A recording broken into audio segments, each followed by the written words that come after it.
I heartily welcome Professor Ghanshyam sir, Kirti ma'am, and Professor Garcha. Today's topic is a thorough study of Sigmund Freud's psychoanalytical theory.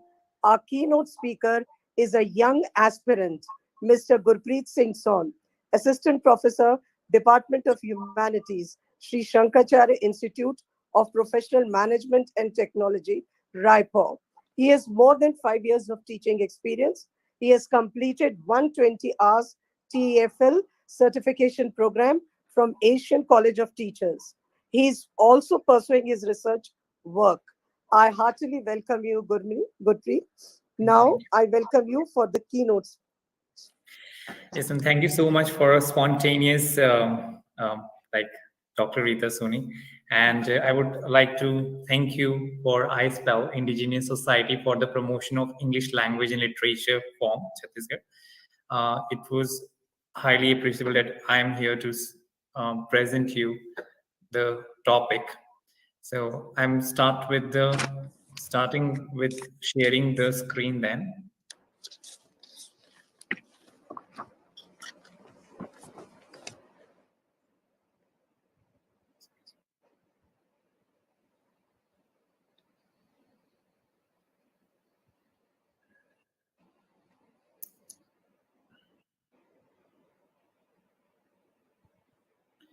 Is it visible? Yeah. Yes, yes. Yes, all right. So a thorough study of Sigmund Freud's psychoanalytic theory. We're going to learn about Sigmund Freud here. So as you already know about the Sigmund Freud, he was born in 1856 and died in 1939. And he was a pioneer of psychoanalyst. He was basically called the father of psychoanalyst.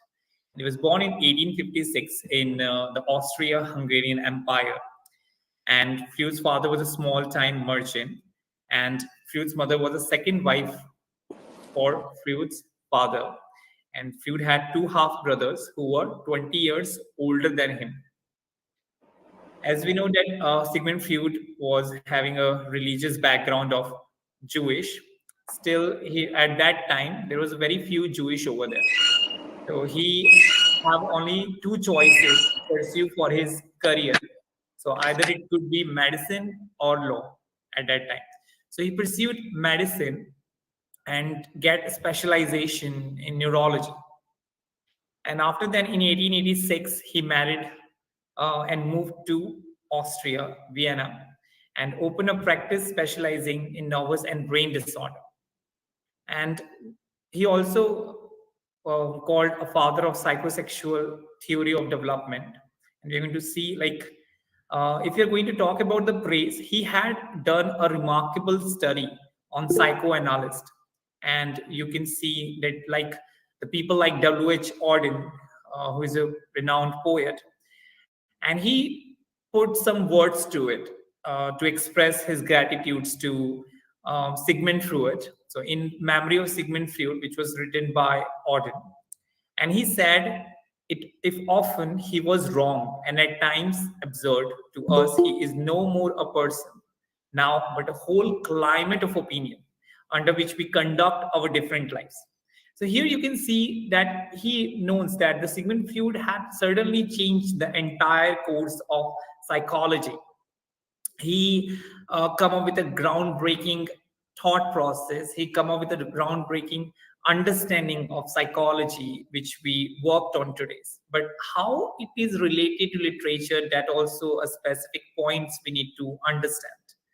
So how it is important for the literature, let's talk about Dostoevsky's Crime and Punishment, right? And also called Thomas Carroll's novels. And there's many novels which we have. When we start learning, we have a different lenses. We learn through textual interpretation. We understand how a writer wrote, what the purpose it is. We try to understand and decode the lenses of literary studies or cultural studies. And we come up with, like, the psychoanalysis, one of the cultural theory we have here, or literary theory. Here we understand the psychotextual understanding of the writer. So he completely changed the entire perception of it. We come to know our mind better, uh, and all that. And that's why I think W.H. Auden had praised him, and he mentioned like a whole climate of opinion, how he gradually expressed it, right? So some of the influential works he wrote are very good works. The first one he wrote is like Studies on Hysteria, and in 1895, and then he wrote The Interpretation of Dreams in 1900, The Psychopathology of Everyday Life 1900, and three essays on the theory of sexuality 1905, and Jokes and Their Relation to the Unconscious 1905, and Totem and Tipple. These are the remarkable books, or what I can say, tremendous book he wrote it, which he gave his theories related to it.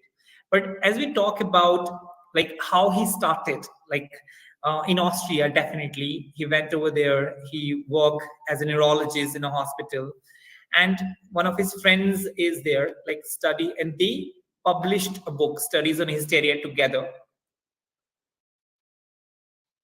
Here, Joseph Brewer is a friend of him, and they both are doctors at that time. And they come to know there are some patients, like they started to get the pathology lab test, because they said that they have some kind of issues with them, or certain changes of behavior typically.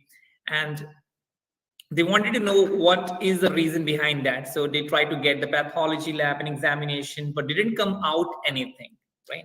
That is the case. Nothing was visible in the pathology lab. So physically, there is nothing wrong with them.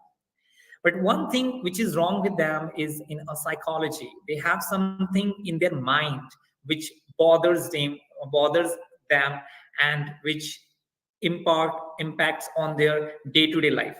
Like what was that?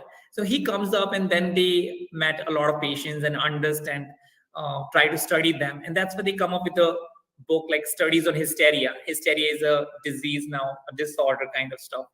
A different kind of disease, like certain OCDs are there, certain changes are there, bipolar is there. So these were there in the hysteria. They have issues. So one of the patients you can see over here, a very renowned patient he worked on, that is Anna O. The real name is Bertha Pappenham. And what he wants to do, he trying to cure hysteria.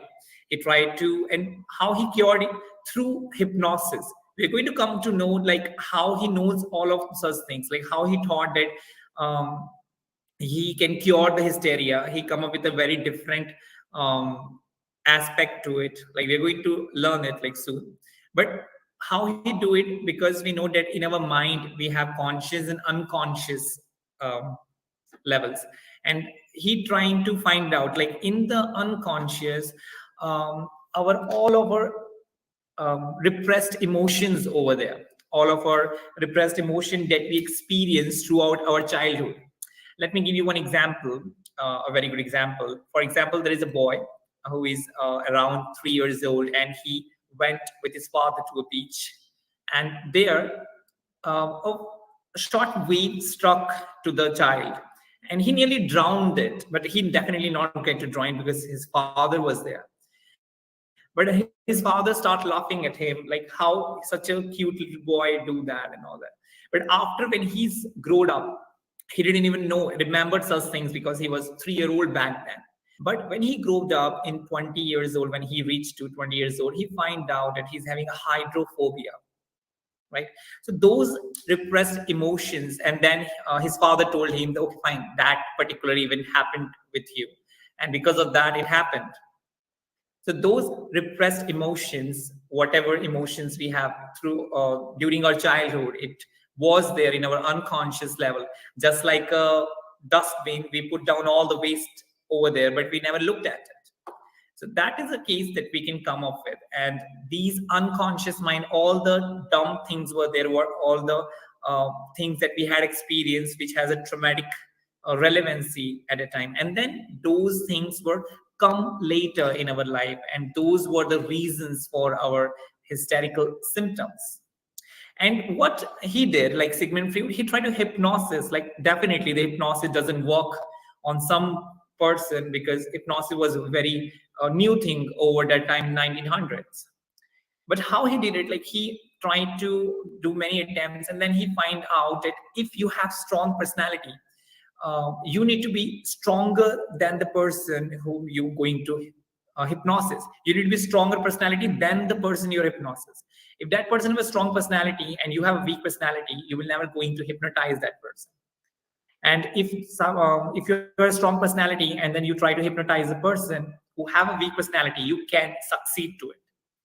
That is the one thing that he come to know during that period when he was working on Anna O.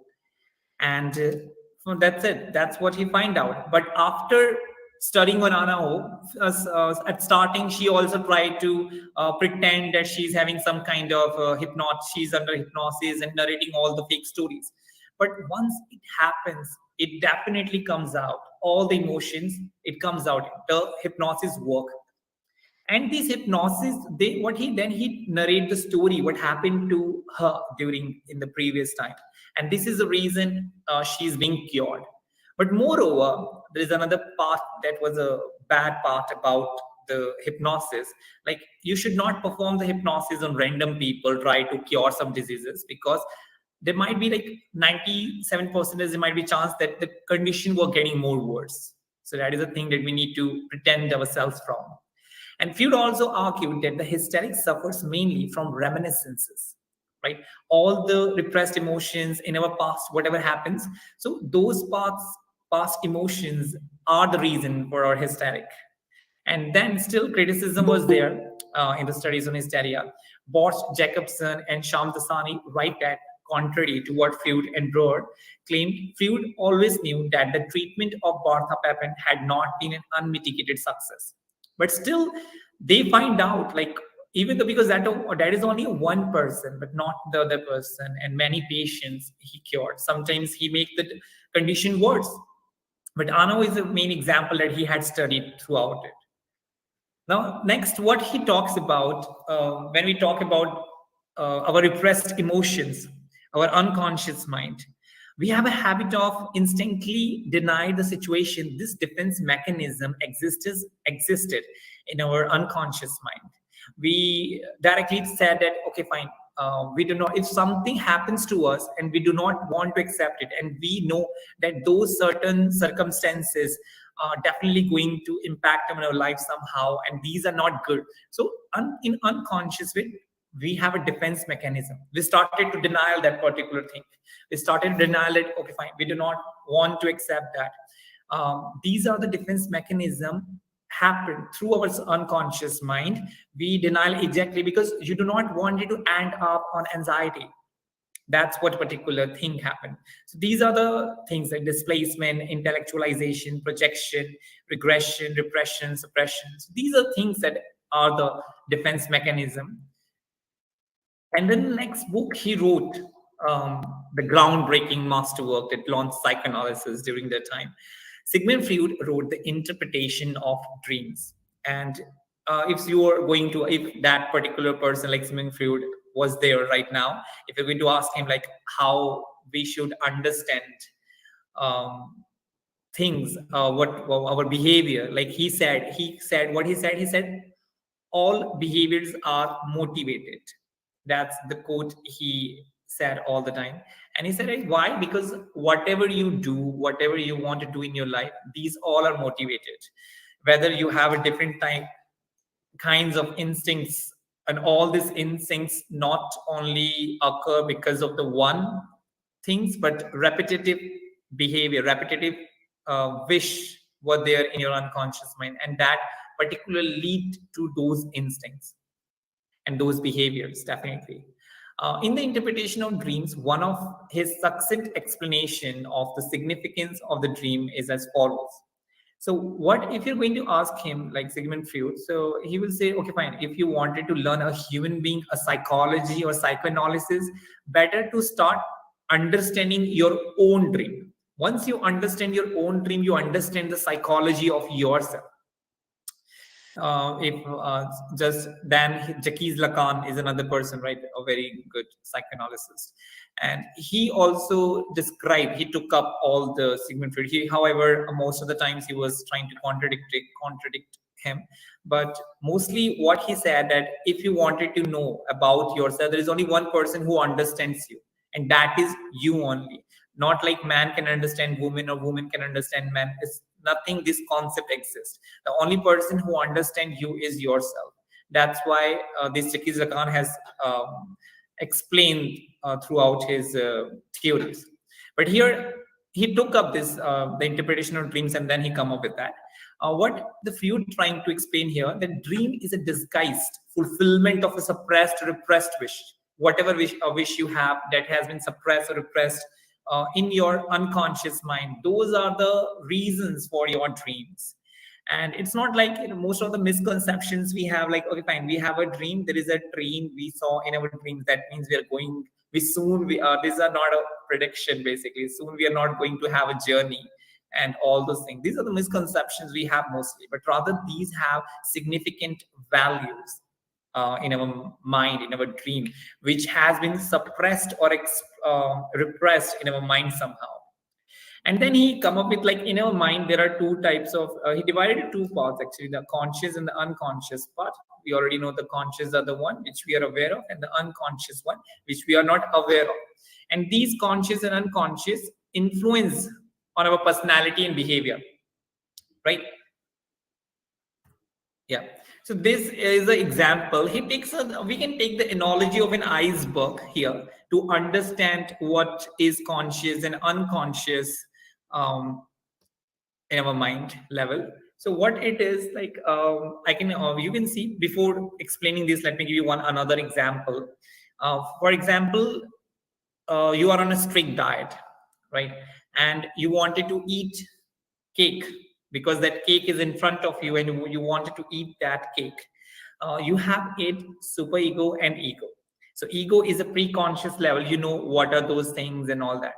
But in your id, what he wants to do, your id works on the pleasure principle. He wants all those pleasure things in your life. He's just a pleasure seeker. But your super ego works on reality principle. He works on the real things, definitely. So what it wants to do, it asks you to eat the cake. It doesn't matter whether you are on a diet or not. But your super ego asks you to not to eat a cake because you are on a diet. So what ego does here? Ego take all the ego. What is the responsibility of ego? Ego is basically your existence. You choose. Your choice is met over here. So you choose to take a small bite of a cake to satiate both it and superego, right? So these are the things which was there. This is a good example. So if you wanted to do something good in your life, I think that we need to understand our ego part, and ego is not related to that arrogancy, but rather it is the ego that has been existence of ourselves. And we need to balance these two, id and superego, in order to have a great choice in our life. So here we can see that in the conscious level, we have thoughts, perceptions, logic. And in the pre-conscious conscious level, we have moral values, ideals, memories, and those were the key impact which will affect our choice. And then even the stored informations are also there. And the next thing is, we have in unconscious level, it was divided into two parts, that is the superego and id. I already told you that it works on a pleasure principle. It wants all the fears, violent urges, sexual desires, selfish needs. That's what he wants. He only wants pleasure. But your superego acts on need for self-love, avoidance of guilt. But one thing more, I think what I believe the superego is actually work on the principles that has been there, or has been, because you are not the one who is just all those things will suddenly comes out. You have some morals that had been taught you during your childhood. For example, your mother said that, okay, fine, do not if you want a dessert, go and wash the dishes, then you will going to get dishes, like that. So all the principles that we get in the superego being taught by the other moral things that exist in our society, right? So that's how our superego works. So that's why the ego has a greater important our pre-conscious level, the choices that we made. So another, what he said, to take simply a few of the topics of Freud's own dreams, once could read about his dreams on. Yeah, that's what I said it earlier. Like if you wanted to understand you, you or your psychology, you should understand your dreams. So Freud also come up with a different kind of or set of dreams. For example, he have like one-eyed doctor was there, schoolmaster, uncle with yellow beard, and dissecting my own pelvis. The nature of dreams, as Freud portrays them, is that they are underlying, uncontainable by the conscious level or conscious sense. Another things which we need to discuss over here is that whatever the dreams you remember is your um, conscious one, right? You remember in a distorted way. It's not like that you're going to remember all of your dreams at once, or once can remember all the dreams at once. But you remember we remember in a distorted way, right? And those distorted way, the dreams, we need to compile it and try to make a sense, which is quite useless.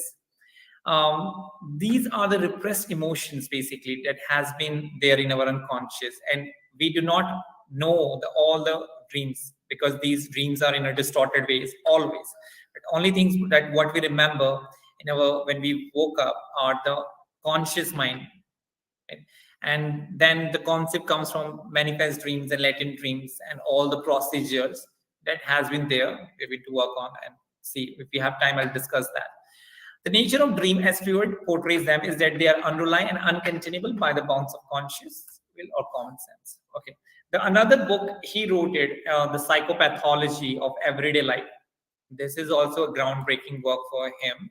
And what he wrote, the theory that he used it in his book, and that is Freudian slips, because most of the time we slips our tongue, right? For example, I think one of the Freudian slips that I can correlate with when we were child, and then uh, unaccidentally we called our teachers mummy and daddy. So I think this is the least example that I can come up with. This is also Freudian slips, the paraplexis, that is the word for that. And Freudian slips, he termed it later. And in 1900, he introduced the word to Freudian slips, which he describes as slips of the tongue, where the thoughts of the unconscious mind were revealed. So whatever our unconscious mind or we have, those things were revealed afterwards, right? That's Freudian slips. For example, can I give you a hand? Said to a one-armed man, which is quite useless. We should not use it. But we normally say, can I give you a one hand? Can I give you a hand? So this has already been there in our unconscious, but automatically it comes out of your mouth at the end. So this is what he wrote about it. Another book he wrote in Sigmund Freud, The Joke and Its Relation to the Unconscious.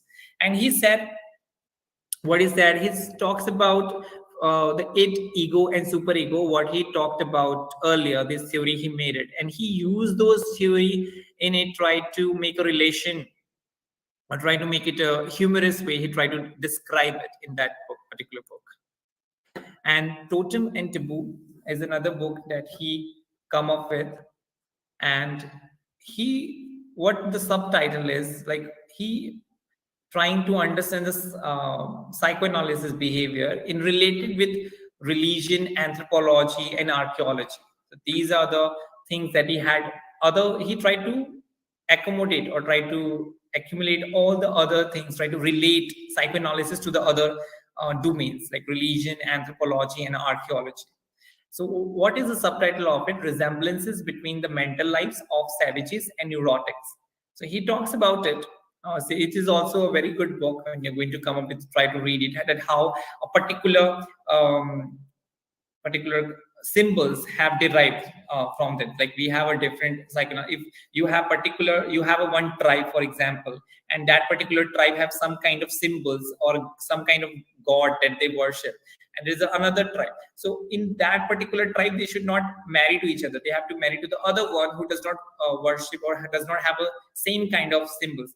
That particularly the things that he taken up from the Oedipus complex and the Electra complex, not to marry the itself, because it will consider as incest, but rather you have to marry to the other person, the other then who does not follow the same thing. So that's why even though it's a very critical book, many archaeologists and anthropologists try to criticize that book, but still it does make sense.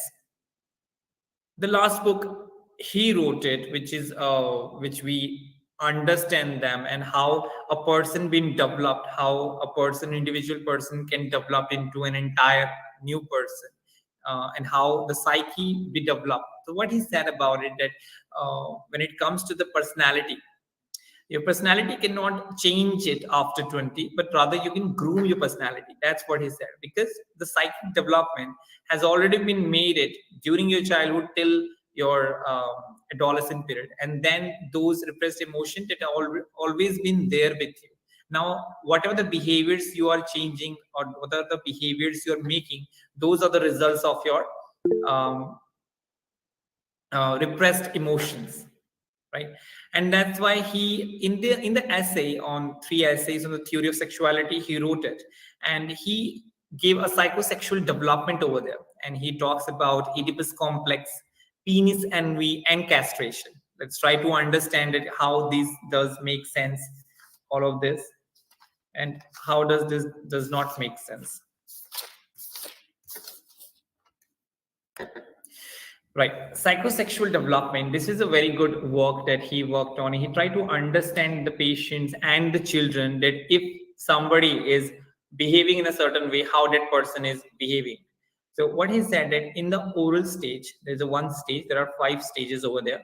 The first one is the oral stage. In the oral stage, the age group is like birth to 18 months. And pleasure element over here is mouth. He thinks pleasure seeking is through the infant's mouth. That is the thing that he had said, that all the pleasure things that he was taking, because he thought that our sexual drive does not start after some period of time, but it's started at the time of our birth. So we have different erogenous zone during our entire life. So he talks about it, the sexual pleasures over there. So when we're a child, we have a erogenous zone, that is mouth, and we are the pleasure seeking, and we having that particular thing is in our mouth. During this stage, the need for tasting and sucking is an essential aspect for producing pleasure. And this is what it is over there. And oral stimulation is a crucial part of this stage. So oral stimulation is one of the thing. Um, but during that time, ego is the one, right? Ego is in developing stage. But things were there in our id. All the things were there in our unconscious level. And in our id, we have like we understand the body image, we realize the body image during that time. We delayed satisfaction of desire. That is another thing that we learn during that particular phase. And if during that period of time, if we have too much or too little satisfaction, if we have too much or too little satisfaction, then it results into passivity, gullibility. We turned into that when we are going to grow up. These are the characteristics, personality traits we have. We become gullible if we have too much or too little satisfaction during that particular age time. We going to have some unrealistic optimism or reality, which is not going to be there, but still we thought it is. So these are the results in the oral stage. And another stage that he discussed is the anal stage. In the anal stage, we have like 18 months to 3 years, and the erogenous zone was bowels and bladder. So these was a time when we start doing our potty training. That's what he said. And pleasure-seeking centers are located in the bowels and bladder. These are the pleasure-seeking part. And parents focus more on potty training at this stage. This is also can lead to different things, like fixation in this stage can lead to an anal retention or anal expulsion. That's what we understand. This fixation of anal retention and anal expulsion happened during that time.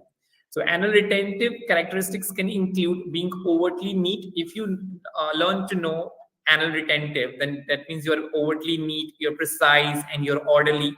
So these are the behaviors that going inside of you when you're going to grow up.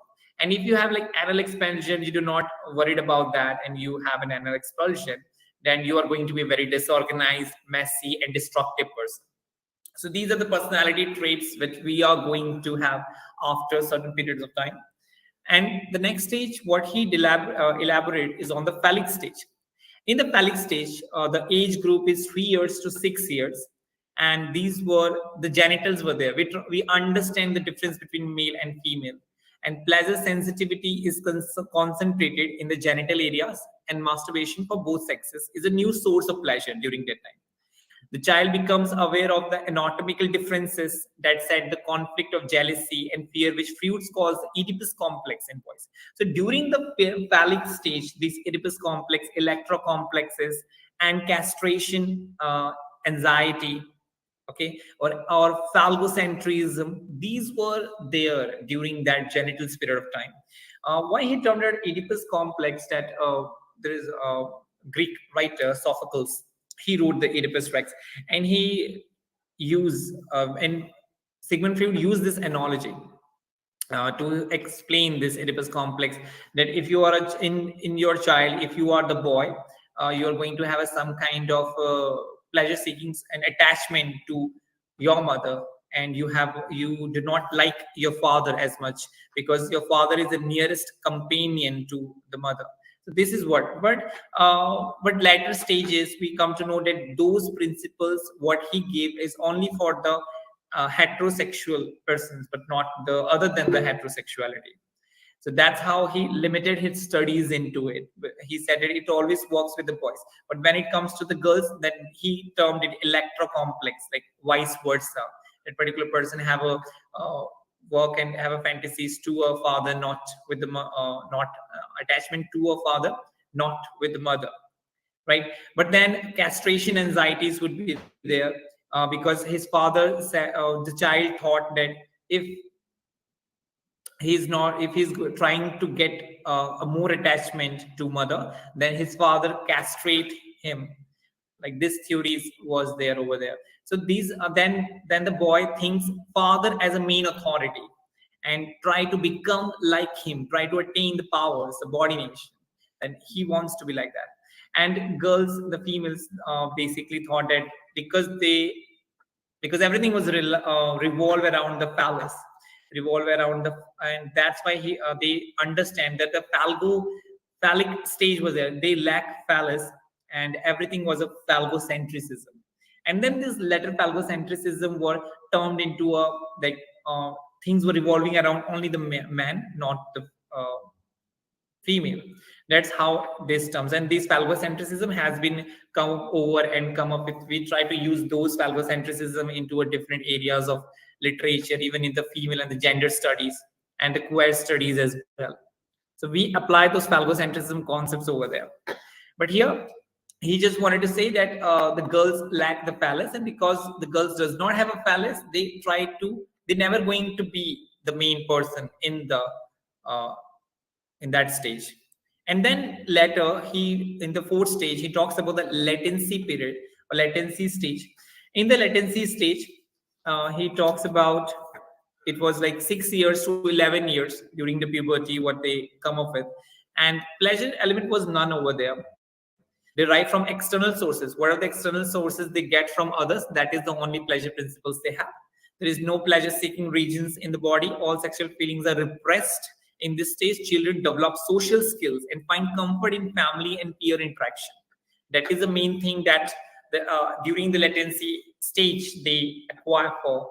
And the last one is the genital stage here after 11, during the puberty and during their adolescent period. They started to have an opposite sex attracted towards it. In this stage, the onset of puberty is demonstrated by showing strong interest in another person of the opposite sex. That's what they said about it.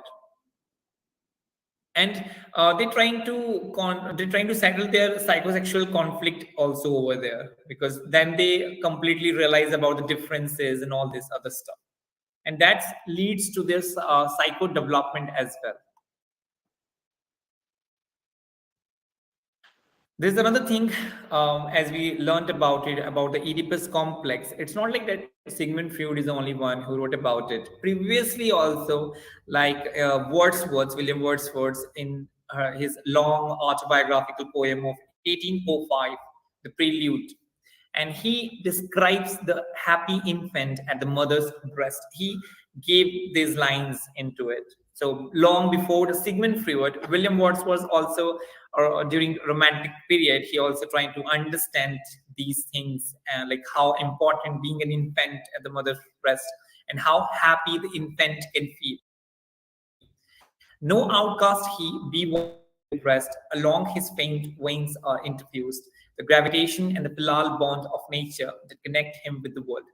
So, how the bond that person is trying to establish during the Romanticism era, and that's how William Wordsworth explained it. So it's not like that the previously, not afterwards. The Sigmund Freud is the only one trying to explain the Oedipus complex about the infant and the erogenous point, like mouth, the sucking stuff, and then, but also he explained in a psycho way as well that the people having a the people who do not wanted to get rid of this sucking habit, then they start sucking their pens and all that. So this psycho development, they have a different psycho development, right? First they started sucking the breast, and then they start sucking the nip things like that, lucifer, I don't know what it's called, pacifier, and then again they started sucking their thumbs, and then the end of the pen. So these what happens over there. So that's what it is.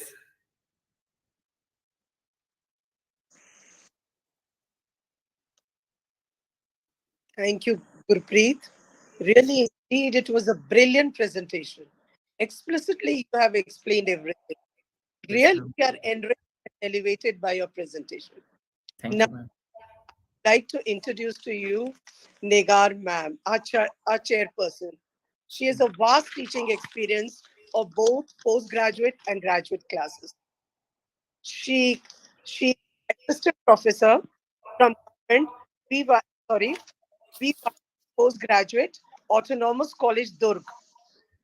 Madam has published 8 papers in her are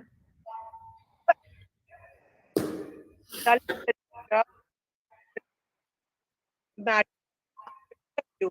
and I would like to assess or not assess, but to value the discourse presented by Gurpreet. It was really enriching. So I invite you, ma'am. Nigar ma'am. Very, very good evening once again to all of you.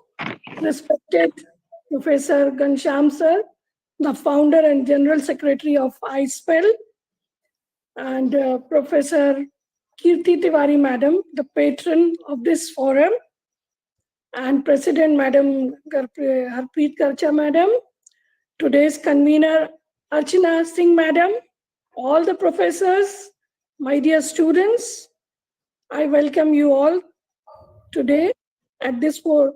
The topic here today is the psychoanalytical theory of Sigmund Freud. That's very interesting. As we have heard now, very interesting, very nicely presented by our young professor, Gurpreet Singh. Thank you. You have covered all the portion. I think we are very much satisfied. But little, as I say, I would like to add few lines only, I should say.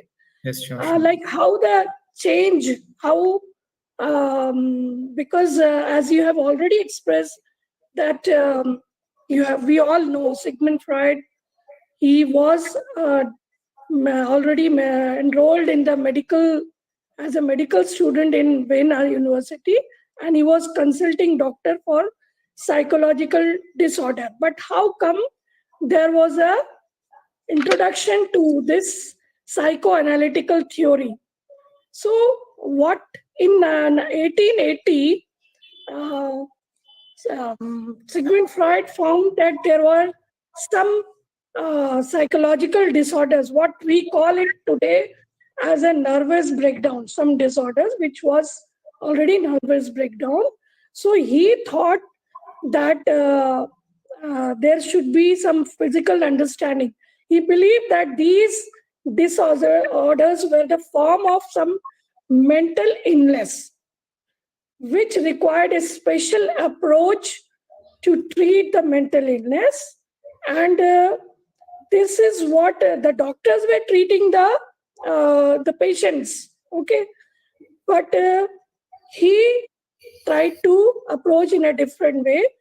His theory, that is on, he studied the human mind under psychoanalysis, a new field was introduced. This was a major step, and that is why he introduced his book, as he has, Gurpreet has already uh, made us familiar. We all know also the studies in hysteria. Actually,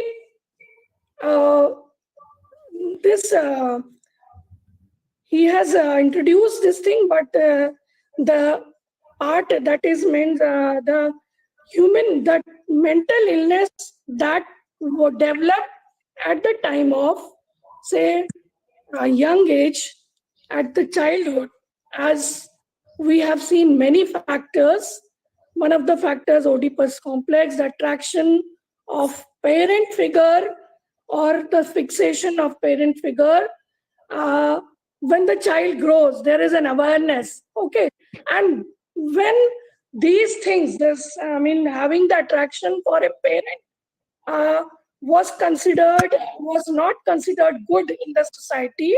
So all the thoughts regarding this, having the attraction of parental, that came to be a mental illness because it subsided in our unconscious mind. Okay, conscious is what that is facing the society, the facts.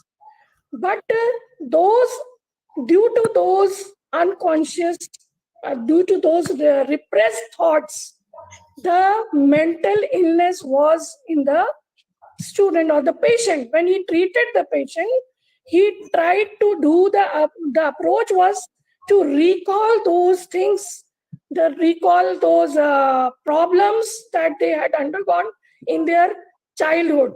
So it was treated by simply talking, simply conversation, having a good healthy conversation, and this it was quite helpful. So that is why his theory has got a very distinctive. It was introduced in 1889, and this was very major step to introduce this theory. And moreover, it, as he says, it was a royal road to unconscious. Most of the things, as Gurpreet has discussed, but I would like to say a few things only regarding,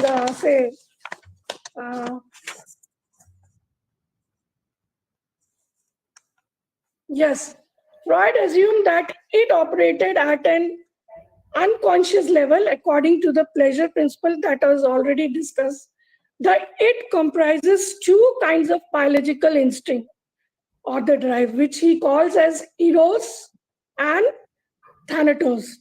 Eros is desire, the sexual desire, and eros helps the individual to survive actually. And the other one is thanatos, that is vanish or dead, or very little important it has. Eros help the individual to direct his life activities, such as he has given the example of eating a cake and all. So it really helps. Through eros, the energy is created, and that energy, the life instinct energy, which we called as a libido.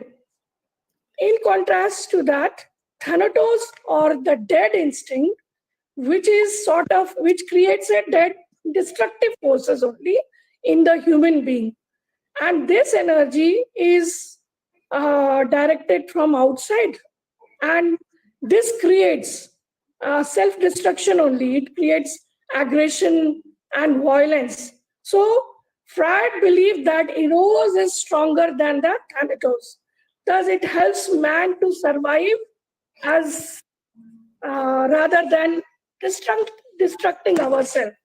So that is what we feel. And in regarding the defense mechanism, I would like to say all the things, he has covered all the topic, but little thing I would also like to discuss, because the topic is very interesting and I think it is very vast also. So one day we do one day is not sufficient, as I said. So in defense mechanism, I'm just adding little few things. The repression is an unconscious mechanism, as it is employed by the ego to keep disturbing or the threatening thoughts that become conscious also during and also the defense mechanism as described. The denial involves the blocking of the external events which from the other. If some situation is just too much to handle, the person refuses to experience. Like sometimes there are so many workload and so many things, so what we do, we avoid the situation. We say, no, I don't have the time. So that is why we avoid. So we deny the things. Okay. For example, sometimes say people, they smoke also, although that smoking is very bad for health, but still reading the caption also, they will deny the fact and they will say try to do what they like. Okay. These are the defense mechanism. Then one more defense mechanism, as already you have discussed, Gurpreet, but still little to add from myself, that projection that involves individual attributing their own unacceptable thoughts, feeling and motives to another person. For example, your superego may say that it may say to hate somebody and you may not like. Okay, you may say that no, we should not hate. So there are the projection in the mind, and moreover, the whatever psychoanalysis theories which Sigmund Freud has given, they are not say structurally formed. That is only a psychological aspect which is given by the psychologist. Okay, so then that the displacement and satisfying an impulse or our aggression with a substitute object, like someone who is frustrated by his or her boss. So at work may go home and kick the dog, as we have come to know sometimes. Okay. And there is one more example. We may not like the patient whom he has treated. So the patient was having his aunt or sister-in-law, very whom he did not like. So what he did, he has tried to strangulate the dog at home when he went. So these are some of the examples of displacement, the defense mechanism, and then regression. This is also movement back in a psychological time when someone faces with stress. A child may begin to suck the thumb. Right? Sometimes, most often, we feed them. Still, they have got the habit of thumb sucking. So that is a sort of, say, regression or bedwetting. Even bedwetting, they do. This is sort of a weakness or regression. So, and then another defense mechanisms is satisfying an impulse or aggression with a substitute object in a socially acceptable way. So we can say when we are in a any aggression mood. So sometimes some of the people, those who are much more their conscious is facing, they have got the habit of, or they are much more broad-minded, they may take sports as an example for putting off the emotions, like and some in doing the things in some constructive way. So I think these are the things, some of the things. Then in psychological states, you have nicely told, nicely discussed all the stages very nicely. And I think that you were so eager. That is why from the very beginning, when to start. And so you have done it very nicely, and connecting it with the literature also. And that is very good example you have given. Okay.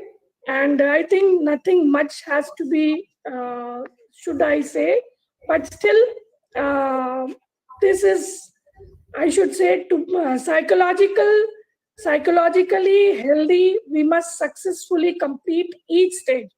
Mental abnormality can occur any stage, and the person may sometimes become fixated in a particular stage also. So what Sigmund Freud tried to do is he has told that his theories are very distinctive theory. They are still in they are still considered as very important, and I think it shows all about the personality development that the child experiences from the childhood, that is determined.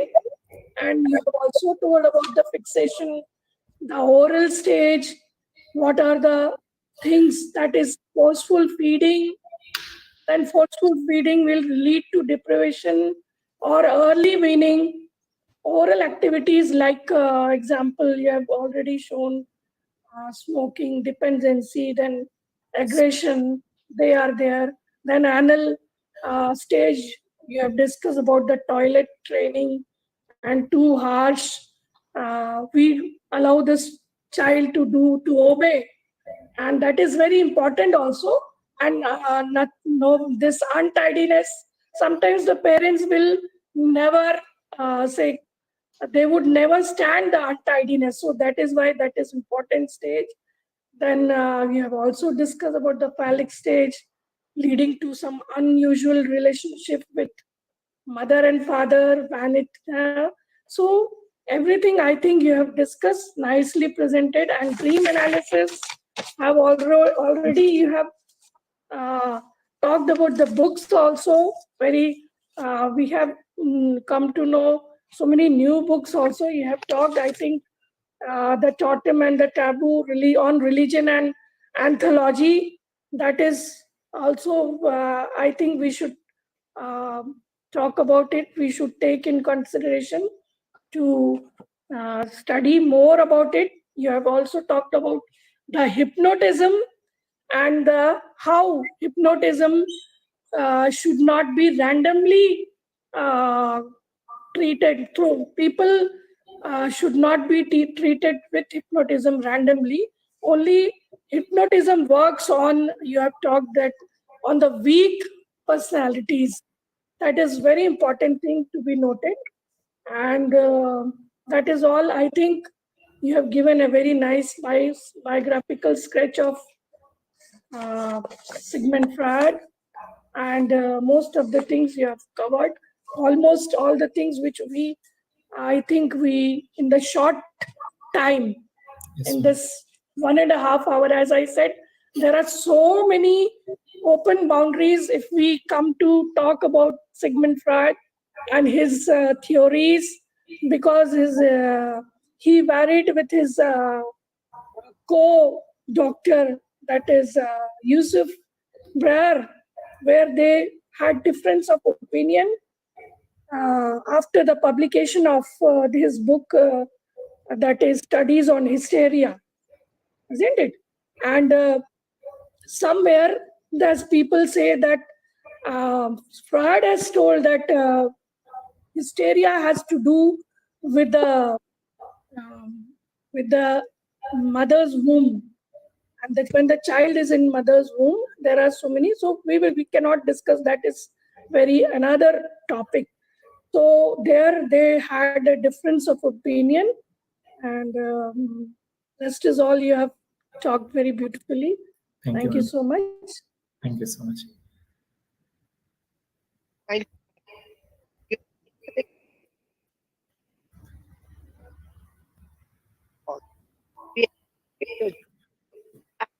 Madam, you are not audible. I'm not audible.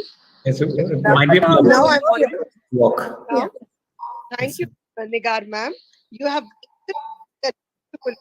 summed up the entire presentation. And really, it was a beautiful suggestion from your part. Appreciate your gesture, and we applaud Gurpreet's presentation. Once again, we appreciate your effort, Gurpreet. Thank you. Really, Ma'am. it was great. Thank you. Archana, are you there? Archana? Archana, ma'am? Archana, ma'am? Garcha, ma'am?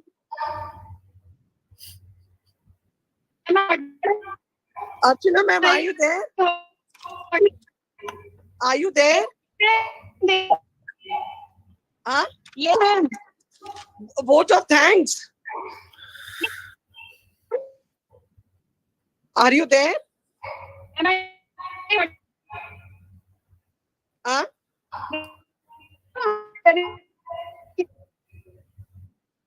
Hello. Acha. Who's there? Aishwarya is there. Aishwarya? Hello. Indrani, are you there? Hello. So you can You give can vote of also. thanks. Huh? Okay.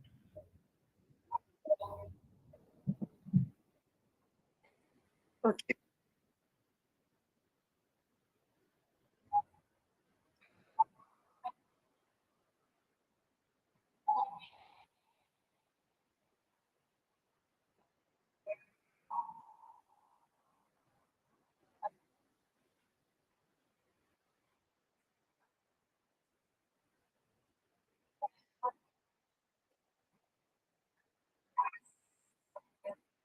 Thank you.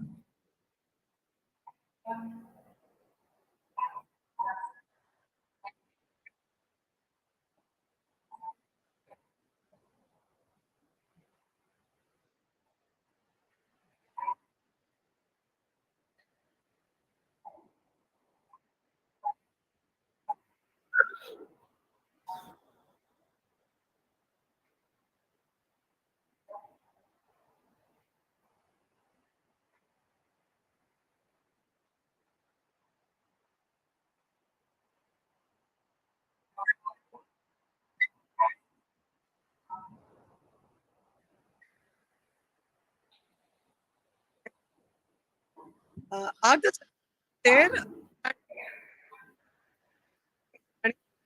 certificate going to? Ah, ah.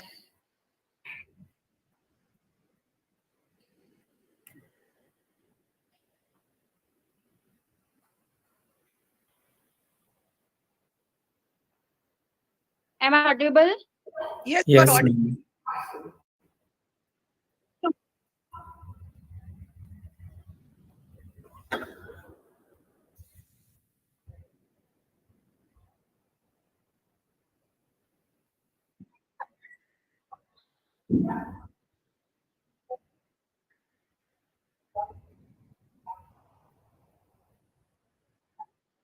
I think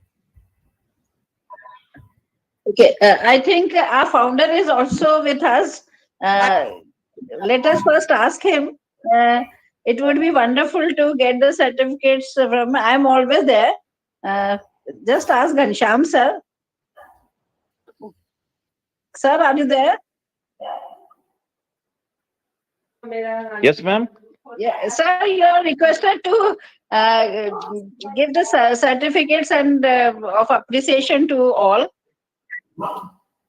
When you are there, how come I am requested? No, sir, you are founder after all. And we No, love I to am founder. hear, we love to listen to you always. No, I am the founder, but I have the dirt to found something. No, no, I know you are here. So just, sir, please, my request. Yes, ma'am. Yes, ma'am. Indeed, always like Yeah. who me? no, No, it's not visible. Because your I thought you are. concluding remarks I are thought you also are asking wonderful. about me because I am invisibly visible. Yes.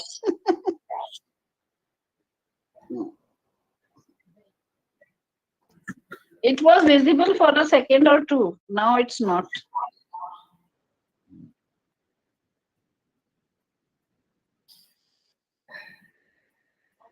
In any case, I am very happy that Mr. Singh has wonderfully presented, everything Thank you, about ma'am. Freud.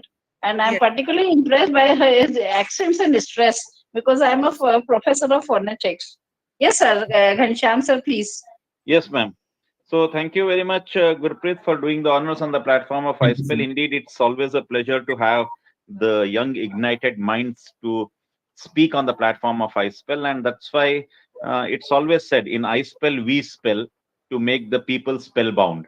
So it's not that all the time we invite the people from outside, but at the same time, it's always a pleasure to have the people from within, so that we can understand each other's expertise well. We can collaborate with each other, and at the same time we can go a long way by holding hands of each other, so that let Chhattisgarh emerge as one of the greatest state as far as English language and literature is concerned. So dealing with Sigmund Freud is also a kind of a difficult topic, so to say, because interpreting the dreams and interpreting Sigmund Freud and interpreting the psychoanalytical aspects of Sigmund Freud, and to make the students and also the people understand about Sigmund Freud is really a kind of a frying kind of a business, wherein you need to understand, if you do a deep kind of a fry, it will burn out, and if you will not fry in a better way, then it will be of no use. So taking the heat into the same magnitude and then frying it with Sigmund Freud is really a wonderful task which you have done on the platform of iSpell. So this certificate is a token of gratitude to Mr. Gurpreet for Thank doing you, the sir. honors on the platform of iSpell.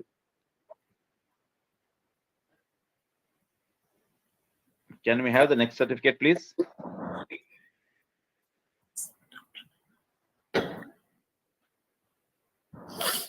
Okay, this certificate goes to Dr. Nigar Ahmed for doing the honors on the platform of iSpell. And not only you have elaborated various issues related to Sigmund Freud, but at the same time, you have also presented your own point of view, and which has really made this particular session much more interesting and much more fruitful. So hope to see you as one of the speakers soon. Being such a learned person and being such a senior professor, I do think Nigar Ahmed is going to sing on the platform of iSpell. So this certificate is a token of gratitude to Dr. Nigar Ahmed. Are you there, ma'am? Thank you, sir. Okay, right. And definitely, I would like to, as you said, you will invite me. I will definitely come. I No, we came will in the not. month of, No, you will not be invited. It's your forum, so you can invite yourself. yeah, sure. You invited means you will give me the dates, inform me Right. what I have to speak. Like today's topic was very interesting, as I said, and it could have taken two more session or some So more. you can continue. You can continue with this. We can have the sequel of this. Yes. Yeah, next time. Right. So this Because certificate goes to Dr. Rita Suni for doing the honors on the platform of iSpell. So hope to see you also as one of the speakers soon, ma'am. And really, it's wonderful to have two seniors, including the junior in the middle. And we are rowing the boat, and we are reaching the target of our iSpell. So thank you very much for doing the honors on the platform of iSpell, Thank you, ma'am. sir. Thank you, sir. Thank you, sir. Thank you, sir.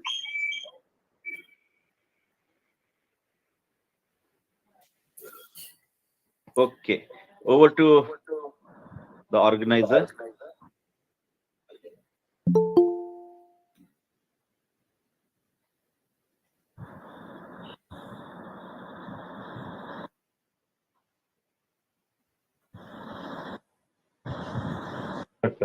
Dr. Indrani.